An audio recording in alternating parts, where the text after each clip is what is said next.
We read out of the book of Jasher, chapter 16. Let's go in the same book of Jasher. Let's go a couple of verses back. Let's go to the book of Jasher, chapter 11, because they're talking about a king here that Abraham was supposed to have been dealing with and he had some beef with. And let's find the name of this king. Okay, the book of Jasher, chapter 11, let's look at verse 50. And Terah, seeing all that Abram had done, hastened to go from his house, and he went to the king and came before Nimrod and stood before him. And he bowed down to the king, and the king said, What dost thou want? You see this, sisters and brothers? King Nimrod allegedly, according to the book of Jasher, chapter 11, was dealing with Abram and Terah. Does the book of Moses, Genesis, tell us this, that Nimrod had dealt with Abram? No. But Terah, Abraham's father, and Abraham himself stood before Nimrod the king. Now again, I asked this question before, and I'm asking it again a second time. How was it that this Jasher had this knowledge about Shem being Melchizedek, and how does this Jasher have knowledge about Terah and Abraham standing before Nimrod? Nimrod is mentioned in the book of Genesis. He's mentioned in Genesis, the 10th chapter.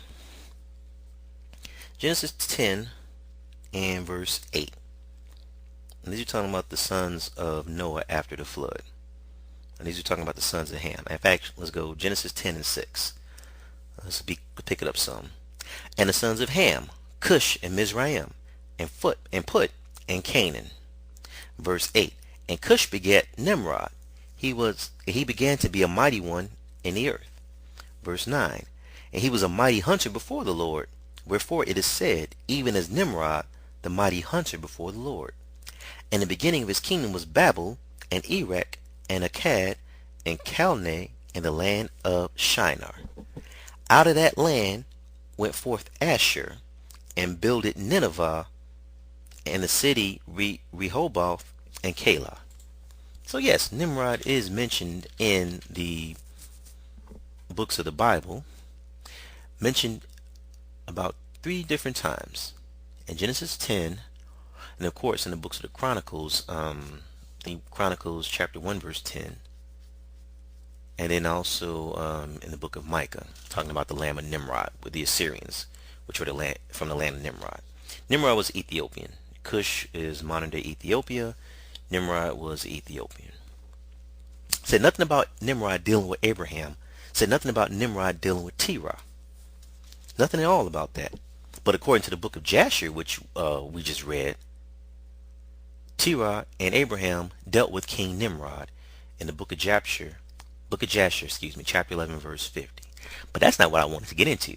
Now that right there again should raise some red flags and make you want to throw that book away because it's teaching some folly, because you can't prove that in the law of Moses, the lawgiver. But let's look at this even further in the next chapter. And somebody please explain this to me, how you can trust this particular translation as being the book of Jasher when it totally contradicts or doesn't support what's written in the books of Moses. I don't understand that. Show me where the Lord gave Jasher more understanding than he would give Moses, since Moses was the lawgiver and he spoke to Moses face to face, and he even said there was no other prophet like prophet Moses.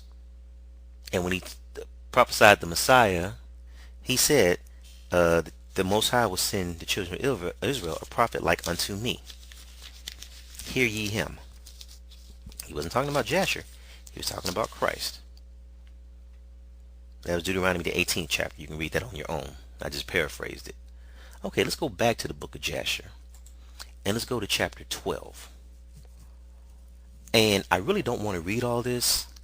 I want you all to go online and read all of Jasher 11 and all of 12. But we're going to read a couple of hit and miss scriptures here. I'm not even going to, well, scriptures don't even mean writing. It don't mean anything holding. So we're going to read a couple of hit and miss, excuse me for a second. to get a drink, excuse me, drink of water. Jasher chapter 12. Let's pick it up a bit. Jasher chapter 12. And let's start at verse 22. And the king is talking about Nimrod, allegedly. And the king's servant took Abram and his brother, and they stripped them of all their clothes except their lower garments which were upon them. Now check out what Nimrod's servants did to Abraham. And they bound, according to the book of Jasher, and they bound their hands and feet with linen cords, and the servants of the king lifted them up and cast them both into the furnace. What? Abraham and his brother were cast into a furnace? The way Shadrach, Meshach, and Abednego were cast into a furnace? Are you serious? Well, according to the book of Jasher, they were. How come I didn't read this anywhere in the books of Genesis or in any of the books of the Bible? Tell me that, Mr. Scholar. How come we haven't read this before? How does Jasher get all this knowledge? Okay, let me go before I get fired up. Okay, verse 24. And the Lord loved Abram, and he had compassion over him. And the Lord came down and delivered Abram from the fire, and he was not burned. But all the cords which they bound him were burned, while Abraham remained and walked about in the fire. So the cords were burned, linen cords were burned, but Abraham wasn't. Which is interesting because in the account of Shadrach, Meshach, and Abednego, their clothes weren't even singed. They didn't even smell like smoke. But in this case, Abraham's cords were burned. Interesting. Very interesting. And Abraham was walking around in the fire. But check it out, verse 26. Now Abraham's brother Haran died when they cast him in the fire, and he was burned to ashes, for his heart was not perfect with the Lord. And those men who cast him in the fire, the flame of fire spread over them, and they were burned, and 12 men of them died. Same with the cats with Shadrach, Meshach, and Abednego. They had the king told them to stoke the fire and make it 7 times hotter or whatever, and the heat from that flame killed several of those men. You don't have to read. You can go in the book of Daniel and get the full story of that. But check it out in verse 27. Still in the book of Jasher, chapter 12, verse 27. Now Abraham is not singed by the fire. And Abraham walked in the midst of the fire 3 days and 3 nights. And all of the servants of the king saw him walking in the fire. And they came and told the king, saying, Behold, we have seen Abram walking about in the midst of the fire. And even the lower garments which were upon him were not burned, but the cord which he was bound was burned. Let's go ahead and skip. I ain't going to try to read all this foolishness because this is a bunch of madness. But verse 29. And the king ordered Abram to be taken out of the fire, and the servants approached to take him out, and they could not, for the fire was round about, and the flame ascending toward them from the furnace. And let's see. Verse 32. And when the king saw that his servants could not approach the fire, lest they should be burned, the king called to Abraham, O servant of the God who is in heaven, go forth from amidst the fire, and come hither before me. And Abraham hearkened to the voice of the king, and he went forth from the fire, and came and stood before the king. So Abraham was just walking around the fire 3 days and 3 nights, just chilling. You mean tell me he could have left at any time? He had to wait for the king to give him permission to leave? That's what this is basically said. 33. And when Abram came out, the king and all his servants saw Abram coming from before the king, with his lower garments upon him, for they had not burned, but the cord which he was bound with burned. And the king said to Abram, How is it that thou was not burned in the fire? And Abram said unto the king, The God of heaven and earth, in whom I trust, and who has all in his power, he delivered me from the fire into which thou didst cast me.